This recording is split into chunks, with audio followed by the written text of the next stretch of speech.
builder and control panel, again, very common, I think, to most people in the room. Nothing too complicated. We see a lot of these because it's commercially available. It's a very easy to use toolkit. Although it's surprising that there are people that actually don't read the help file. Always funny to see that. There's always one guy who likes to make everything, there's configuration stuff, 9 billion or something like that, for whatever reason. 9 billion byte packet sizes, that's 9 billion threads, that kind of thing. It's kind of crazy. But both IRC and even Black Energy, to a large extent, require some, true dedication, requires some sort of adaptation of skills. Even if you just kind of click a button, you still have to actually infect people with Black Energy, and that requires a little more skill than there are people who really want to sort of apply to this. A couple of the tools you saw come out of the April 2008 attacks on CNN.com, whereas this one here, Super DDoS, I know actually this type is Super DDoS. But really, basically, this is the kind of thing that anybody can really get into, right? It's much, much easier.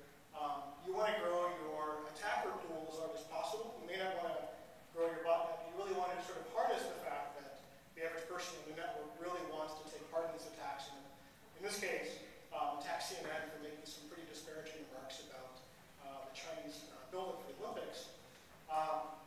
So you're building at least these tools that really anybody can build and can launch and install. And here's even a variant of a well-known botnet kit out of China called NetBot Attacker, pre-configured to attack CNN.com. And all you got to do is basically click, yep, go, and you are set. What I'm showing here is the page reboot scripts. Basically, these JavaScript pages that basically reload the victim site. These are very popular last summer in the attacks on Iranian infrastructure following the elections. But again, really the key takeaway here is that we're going from very, very complicated tools rapidly now to very, very easy to use tools, basically to grow that attacker base for your sympathetic supporters who might not be technically savvy. Very, very easy to do. And again, these also make it harder to track, right? Because again, it's the infrastructure.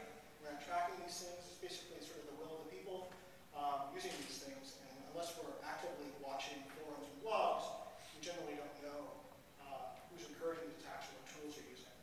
So we're going to talk about some of the major attacks, some of the broader classes here. So intimidation is really sort of becoming one of the major selling points here, I think, in these elections. So during elections, for example. So last summer, during the EU Parliament elections, three of the major British parties were actually DDoS as a part of this, right? So unless you think it's only in the former Soviet Union or China, it's actually basically a global problem now. So some are going